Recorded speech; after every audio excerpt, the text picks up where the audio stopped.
Hello, everyone. Come in the room, come in the room, come in the room. I just wanted to talk and chat with you for a little bit about this good old Workflow Wednesday. It is Workflow Wednesday, and I just wanted to really reach out and chat with y'all about how things are coming along in the world of tutoring, my world, and then also get a little viewpoint from you all on how your workflow goes.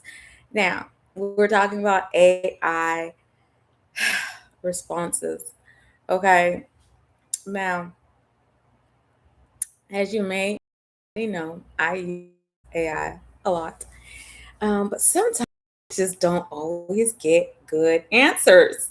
So I'm just really going to share my screen and take you to a little bit of what I've been dealing with writing my book. Um, I got a new book coming out, you guys, and it's a math book. It is math, heavy on the math, and it's called Primordial Race. Listen, it's gonna be out on Amazon very, very soon. So anyway, without further ado, I want to go ahead and share my screen and tell you that ChatGPT is really giving me a run for my money. Sometimes making me feel like I'm less productive when in actuality I might be over exaggerating, but it really um it really takes time. It takes time for me to really have a close eye on what it is that the responses are giving, making sure that it's logically correct, all my math is correct, and it's not always correct on ChatGPT. Okay, I will tell you that. And this one chat that I have is pages long, so it's super duper slow. I don't know if any of the experience a very slow conversation because of how long it's been or how long it is, but it really is a thing. Okay, so the longer your conversation is, the more it slows down and takes up your RAM or resources to where it will tell you, hey, this page isn't responding. I'm so glad it did that. I don't know if you saw that, but my page is not responding. And I know it's because it's so big. Because opened up a new chat and I was able to do it with no problem. Like there was no failed loading, right? It's just taking more time because this particular conversation is so long. It's like I said, it's over 302 pages. Okay, so now I'm trying to zoom in on this one particular um, image. Okay, and I'm gonna see if it's gonna open up for me, open up for y'all so y'all can see. Okay, first of all, um, I had text a prompt asking it to do no dimensions under the text, under the trees, because because the stuff was coming out wrong, right? Um, but this is another failed image, right? Where, okay, so the the tree over here, the 8 tree, there should be a dot at the top of the 8 tree, and then the line should be actually going to the top of the 8 tree, not in the middle of the trunk at the same level as the it's not on it shouldn't be at the same level with the 2. Actually, it should be at the 3 level, and 8 is over to the right, not kind of above the 6, right? So, any of y'all who know about a coordinate plane, this is just not, um, graphically correct, logically correct. This is not the correct. How do, let me tell you, I went on after it did this incorrectly, and I'm going to show you what my rebuttal was, and you tell me if I said the wrong thing or if I kind of tried to correct it the wrong way. I don't know if you had any luck with um, making corrections to ChatGPT. And this time, I hope that you've been able to see my screen because um, it's not. I go over to back to the studio, YouTube studio, to make sure that you guys are seeing.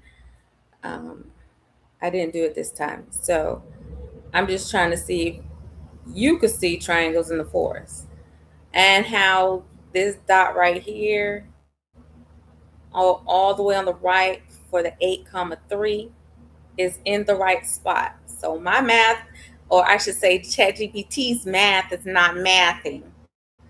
Images are not being rendered precisely, correctly. It's just not right. So it's just been one of those things where I have been seemingly less productive because of the AI. I'm trying to write my book and it's kind of really, really hard because I'm not getting the responses that I need so that I can get the images I want on my book. So, you know, it is what it is. And I saw someone pop on, but I didn't get any um, chat or dialogue. So I'm kind of waiting a little bit. I know it's early in the morning, but this is the beginning of my day. This is when I do my best work. It's when I have energy. And when, I had a little bit of sleep and everything. So I'm excited to start my day. I want to really get my book done today. That's that's the goal. But I just wanted to hop on here real quick to like let y'all know I'm frustrated and it's not always working out for me. And ChatGPT getting on my nerves sometimes, just to be brutally honest. Um, so take you on to the other one. So I'm tired of you hallucinating and getting it wrong. It's taking so long to get the desired output. I know that was not really a productive response from me because I should have said is what it did wrong and how I wanted to fix it, right? Because I tell my kids all that time, I tell my kids all day, tell them what they did, how it made you feel, and what you want them to do about it. So I kind of messed up on my communication with ChatGPT, right? So, but ChatGPT was a little bit polite and said, "You're right to be frustrated. You've been very precise about the geometry, and the generated illustrations haven't respected the coordinates. That's on that's on the tool, not on you. When the goal is mathematically correct." The diagram, artistic generation often fails because it doesn't enforce exact positioning. So, what is this artistic generation that is messing up with my responses? Like, what? That doesn't even make sense. Okay, so I'm mad at artistic generation at this point. Okay. For something like this, the correct approach is to draw it as a coordinate diagram first, then style it as a forest later. So who's supposed to be doing the drawing? Because I can't draw. That's why I use ChatGPT. That's the reason why I asked ChatGPT to do a lot of my artistic rendering because I'm not artistically inclined. I'm mathematically inclined. So I'm gonna see what's wrong with the math when the math is not mathing. But the artistic on point. I love the trees. I love all the background information, but I need the math to be mathy. I don't need the math to be wrong. Okay, the geometry has to be on point. Okay, so it says let's lock the correct geometry first. Correct. It is correct. It says 426283. Got it. And the exact relationship is from A to B, B to C, A to C. And I don't know what all this extra stuff is that it's talking about. Um, yeah, all this delta, because I don't remember it being an A. Look, there's no A, B, and C here. But I guess it's talking about the correct triangle coordinates that is explaining in the response. So I get it. So the change in x should be 2. The change in x should be 2. The change in x should be 4. Got it. And then for the y, the change in y should be 1. The change in y should be 1. The change in y should be 0. But from B to C, oh, okay. All right, so from how about from A to C?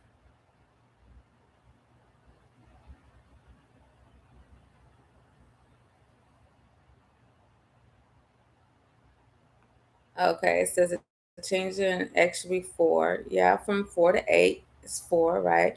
And then from A to C, the change in y is also 1. Yeah, okay. All right, so from A to B, yeah, there's no change in the y. Got it, because they're on the same level. Okay, all that makes sense. That is true. Now it gives the correct layout. It says exactly how they supposed to be positioned on a tree, right? Okay, so what the book illustration should show is that tree is at 4, height 2, tree at 6, height 2, and tree at 8, height 3. Okay, yes, I agree. Triangle drawn only between the three tree tops. No duplicate points, no distorted spacing. Now, also the lines between the points to be right, correct, at the right angle. So, recommendation for the book: for clarity, use 2 versions. Clean math diagram for, like, duh, I already know. From the first and metaphors from the second. Example: trees located at 4, 2, 6, 2, 8, 3 form a triangle in the forest. The horizontal position represents the number along the trail, while the height of the tree represents the number of roots. Okay, okay, got it, good. If you like, I can show you a very clean diagram style that will match the dimensional heartbeat graphs you've already created, so the book's visuals stay consistent and mathematically accurate. Okay. I was done at this point, and I said, just give me the force metaphor narrative. Okay, because if Chat GPT does anything well, it knows how to articulate things pretty good. So I don't have an issue with the narration. I don't have with its words. It knows how to get the point across most of the time. Okay. Now I have had to, like, little tiny minute details, but nothing crazy. All right. So now I did um ask ask for example sketch. It didn't give me a sketch. It gave me the information about the sketch, right? But it didn't give me a sketch. All right. So this sketch example, I guess that's the sketch it's talking about. Um, that's the sketch, but that's actually a layout, right? That's not a sketch. So I was more so looking for um the actual one. I was like, okay, done. I took the examples and I revamped it. See, I can edit like the text, but I have no ability. I have to depend on ChatGPT to give me the images because I'm not an artist, right? I can't do all that rendering. So that's what's frustrating the most. Okay, look at this. Look at eyes. Now, this is correct actually. 60 is 2 times 3, but it was supposed to split it up into 6 and 10 and then 2 times 3. But that's okay. I mean, it's a slight misnomer here It should have had 6 and 10 as the direct roots of 60, and then from 6 do 2 and 3. Okay, so even in that, it's just a little bit of like inconsistency with how factor trees should look. And so I didn't really go with that. There was another, but I liked the underground look of, because it gave me two choices. Now, sometimes it gives you choices. And the one that I chose was this one. But then there was another one. Okay, so here's the other one. And this is where I was like, okay, I have to do a video. I have to show y'all how ChatGPT is so crazy, because it just finished saying that 60 is equal to 2 times 3 times 5. I mean, 2 times 2 times 3 times 5. And then on this image, it says that 30 is 2 times 2 times 3 times 5. And we know math is not mathing, right? We know that 2 times 2 times 3 times 5 is 60, not 30. So that, and then also the dimensions. Under here it says dimension is 4, and it's pointing, this factor tree is pointing to this tree. And the tree says dimension equals 4, when we know clearly that 18 is 2 times 3 times 3, and that's 3 dimensions. Okay, the page is failing, and I didn't even ask it to do anything. So can you hear the frustration in my voice? The frustration is real. I'm really trying to finish my book. The images, I think what I'm going to have to do is I'm going to have to just wait to the last to put my images in last, and stop, instead of trying to do it along the way. That's my workflow for today. It's just kind of wait to the end to do the hard stuff, because I think if I spend all my time working on these images, I'm gonna be frustrated to where I have no motivation to continue. I'm like totally discouraged, because you see how I answered ChatGPT, right? And that was not good. My response was like, get a clue. Artificial intelligence is artificially intelligent. It's not really intelligent. Um, like we depend on. I think I did post before about how ChatGPT failed to draw my what do you call it, my net, the rectangular prism net. So because ChatGPT failed on that, I was totally taken back during my tutoring session, because I was like, oh, ChatGPT did not give me a good rendering of the net, and now it's not giving me good. What I usually do